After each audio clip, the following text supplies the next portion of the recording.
ancient biblical prophets wrote about the future.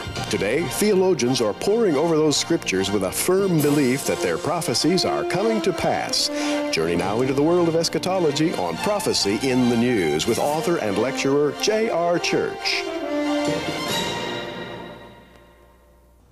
A few Sundays ago, the minister delivered a message in which he said, when the Ark of the Covenant went down into the River Jordan, when Joshua took the people across to the Promised Land, that the waters of the Jordan stacked up and saved the people who lived in the city of Adam.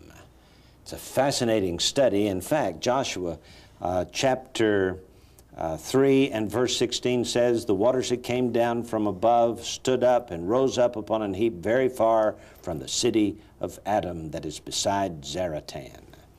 And as I heard that, I got to thinking, wow, what a terrific illustration of the Lord Jesus Christ, who is our Ark of the Covenant, the fulfillment of that ancient prophecy, who literally came at the right time in history to save the people of Adam. So on today's program, Gary Stearman and I are going to be talking about Roll, Jordan, Roll. Gary, this is a fascinating subject. Hey, and it really is. The Jordan River is, not because of its size, but because of its placement and because of its geography, the most important river on the face of the earth. And if you hadn't thought about that before today, I'm sure that you will after we finish. You know, the first time the River Jordan is mentioned in the Bible has to do with Abraham's brother, Lot. It's in Genesis 13:10, and Lot lifted up his eyes and beheld all the plain of Jordan, that it was well watered everywhere before the Lord destroyed Sodom and Gomorrah, even as the garden of the Lord, like the land of Egypt, as thou comest unto Zoar. This is the very first mention of the Jordan. It was a place that Lot thought was just heaven on earth, J.R. He thought he'd found heaven. Isn't that amazing? So this really makes the Jordan River a type of the descent of man, or the descent of civilizations. Now we have a map here of the Jordan, and I want you to notice it begins up here in Mount Hermon, and there are 3 tributaries that feed into the Lake Hula, and it runs for about 7 miles to Lake Hula, and then another 10.5 miles down to the Sea of Galilee. Right. And from there it begins a 60-mile journey back and forth, back and forth. I think you said if it was a string and stretched out, it'd be a lot further. But probably twice as far. Yes. And it's a hard 600 feet descent down to the Dead Sea. And to me, and by the way, the Zondervan Encyclopedia says, first, it is a picture of man's life, beginning small, young, and fresh. The Jordan sources frolic down from Mount Hermon. It reaches maturity and might at the Sea of Galilee and finally makes its grave in the Dead Sea. So typical of man, so typical of the human race. Let's begin, say, up here on the waters of Mount Hermon and Noah's Ark. And from there, Shem, Ham, and Japheth, the 3 tributaries, begin the Sea of Life. Fascinating, isn't it? It is, and J.R., this is fascinating. As you trace the river, you go from pure waters, beautiful, clear mountain spring waters, 3 tributaries coming down to a little reservoir called Hula, and then down to the Sea of Galilee, which we'll talk about later as representing salvation for all the world.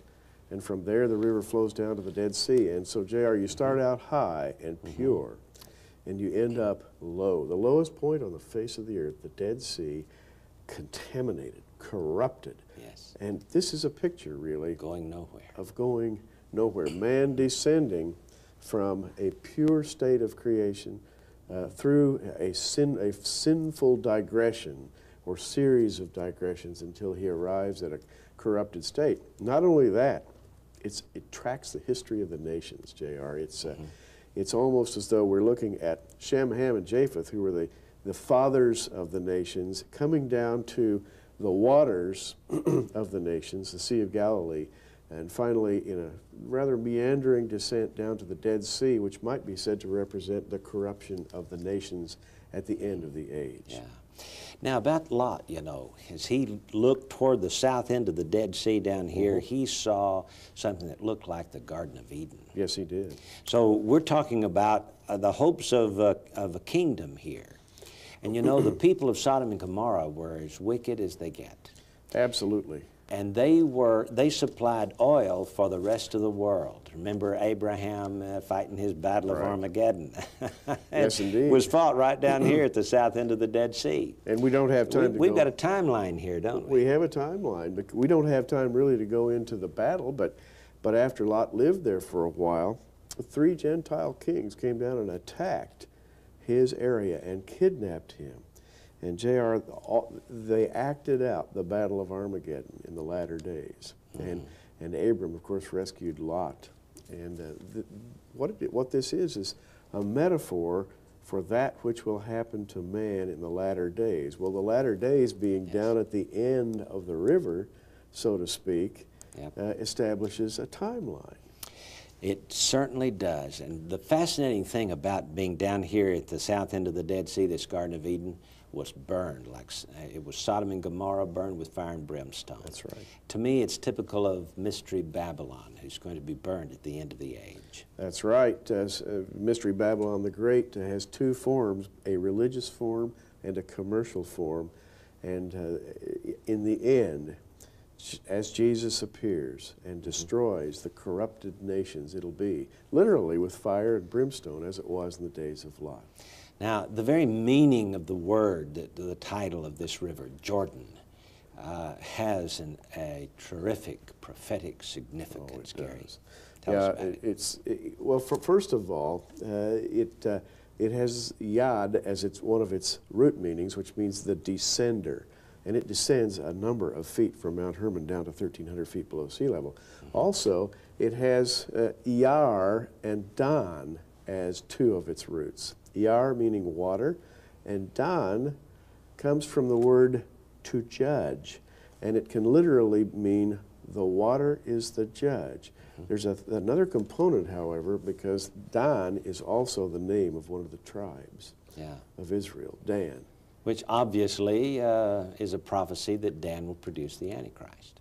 And the going down of the Dan. The going down and the of river the Dan. is the judge. That's right.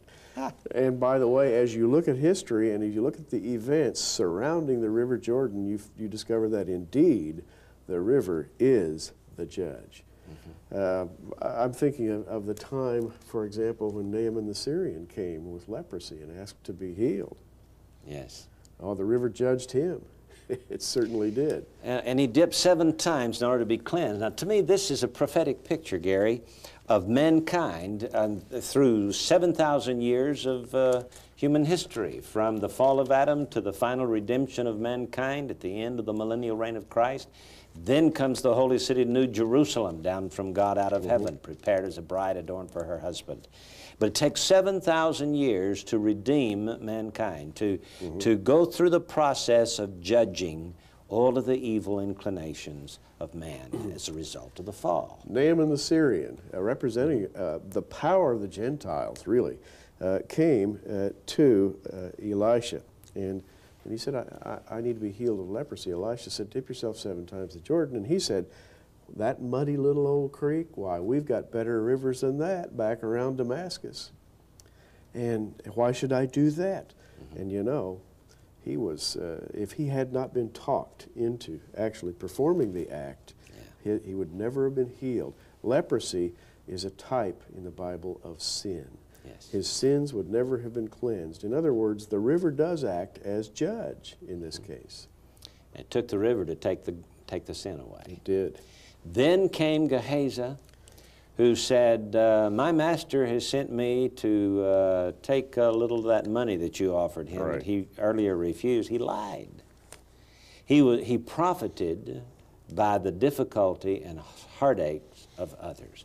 And you know, he ended up with the leprosy that Naaman once had. Now, to me, Gary, this says that if anyone in this lifetime takes advantage of other people's difficulties, you will be judged for it. Boy, what an indictment.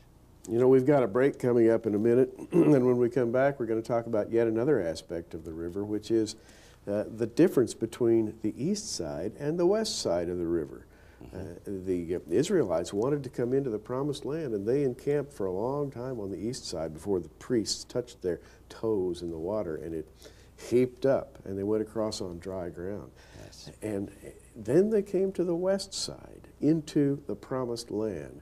And J.R., you have a contrast here between east and west. In a way, it's between heaven and earth. Yes, it is. And so it has become typical that when a person dies, he crosses the chilly waters of Jordan to the other side. Will it be heaven or hell? Will it be the promised land or the desert and the heat? Well, we've a lot to talk about, so don't go away. We'll be right back.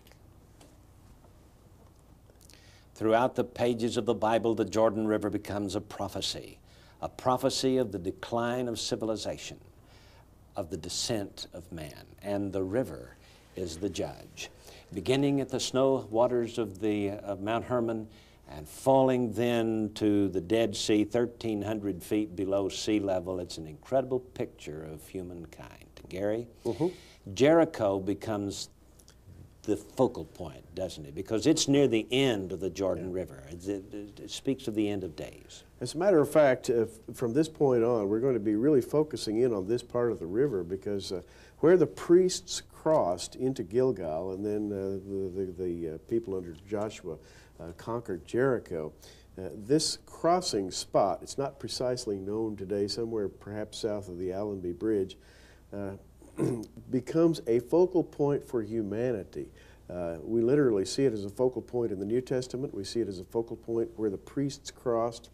And we see it as a focal point, J.R., when it comes to a timeline. That is, if we examine the line of time from Hermon down to the south end of the Dead Sea, it's, what, Yes. 2/3 of the way along? Something like that. It's right at the end of the descent, and then it levels out to the Dead Sea. Yeah. Now, I want you to notice something about this. The ark appears to represent the end of days, when Jesus comes to redeem mankind and save the people of Adam. Let's go to the ministry of Elijah, for example. Elijah lived by the brook Cherith that empties into the Jordan River. Right.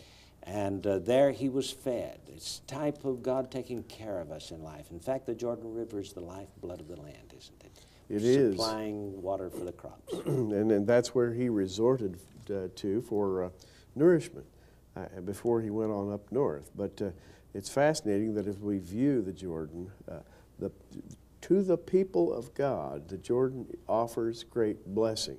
To the people who are against God, the river offers judgment. Yes. Now, the interesting thing about Elijah is when he comes to the end of his career, he's about to be translated alive into heaven. We call that typical of the rapture. He comes down to Jericho, and from there east to the Jordan River, and he crosses by using his talit, crosses on dry ground, and there he goes up to Mount Nebo and is raptured alive into heaven.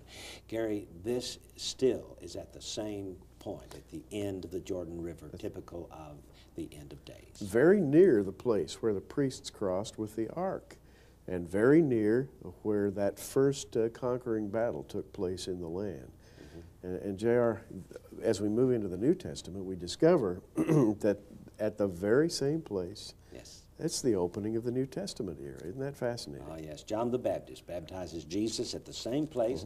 And Jesus said to John, even though John didn't want to do it, he said, I have need of being baptized of you. Jesus had suffered to be so now that the scriptures might be fulfilled.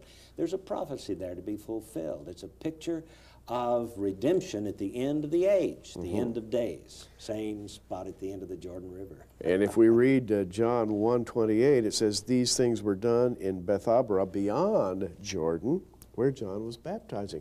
In other words, he was on the east bank of the Jordan. Over on the other side, which as we mentioned earlier, symbolizes the kingdom outside, shall we say, heaven.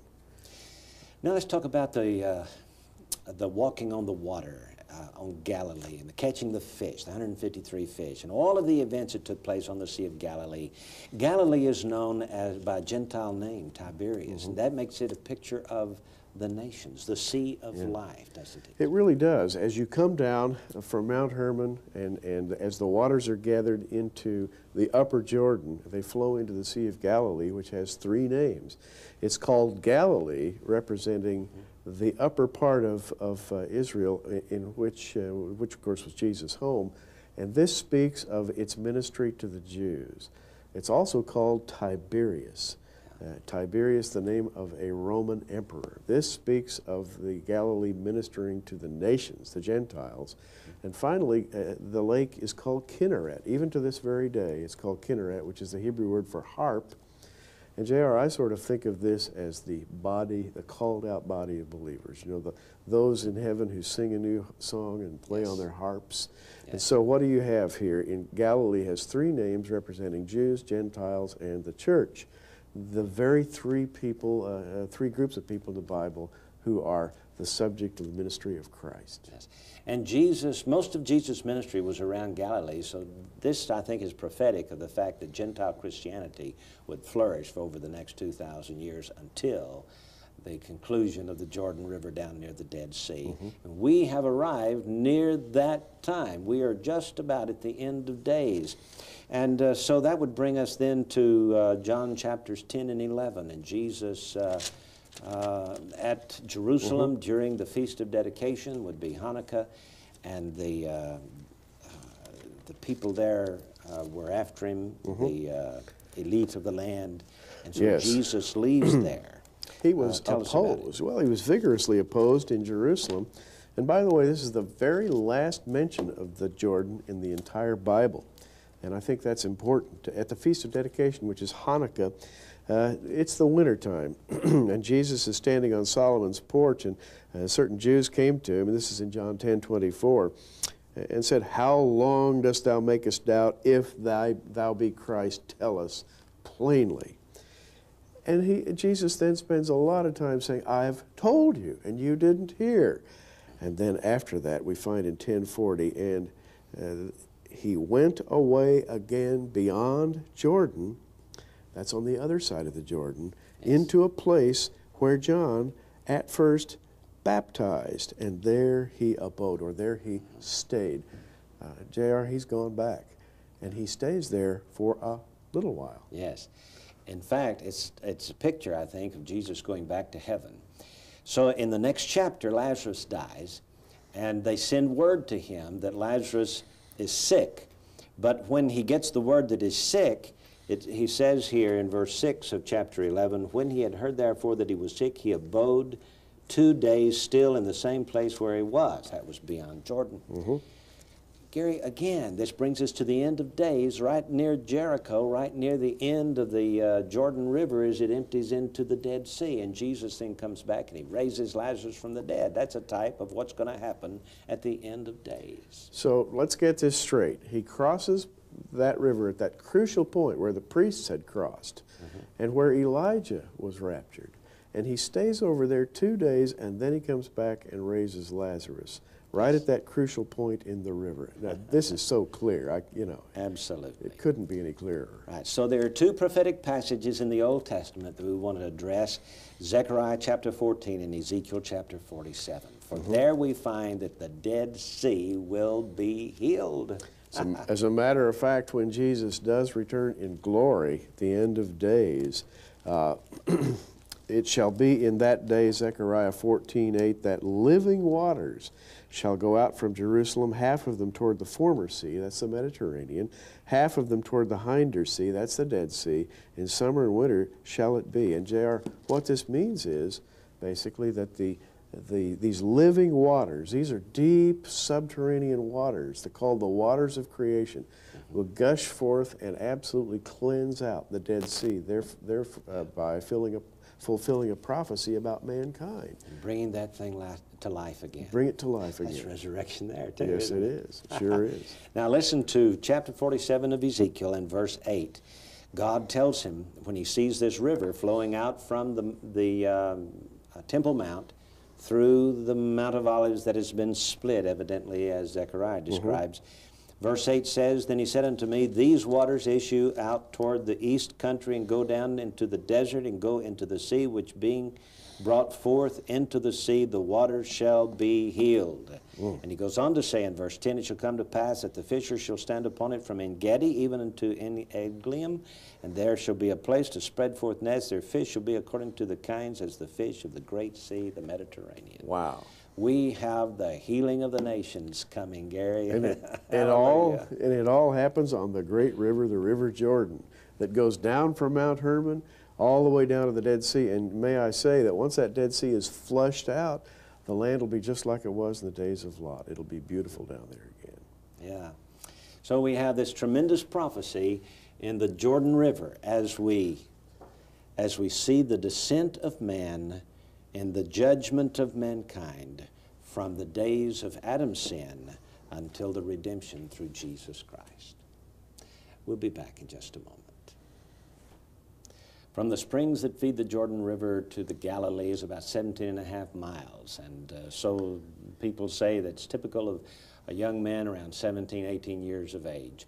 From Galilee down to the Dead Sea is 60 miles. Sounds like 70, 80 years for the life of a man, doesn't it, Gary?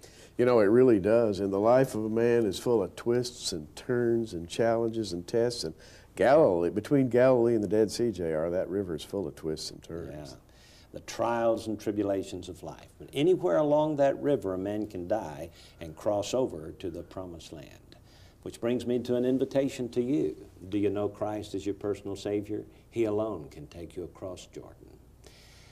Will you be crossing Jordan alone? Or as the song says, I won't have to. This is J.R. Church and Gary Stearman. Until next time, keep looking up.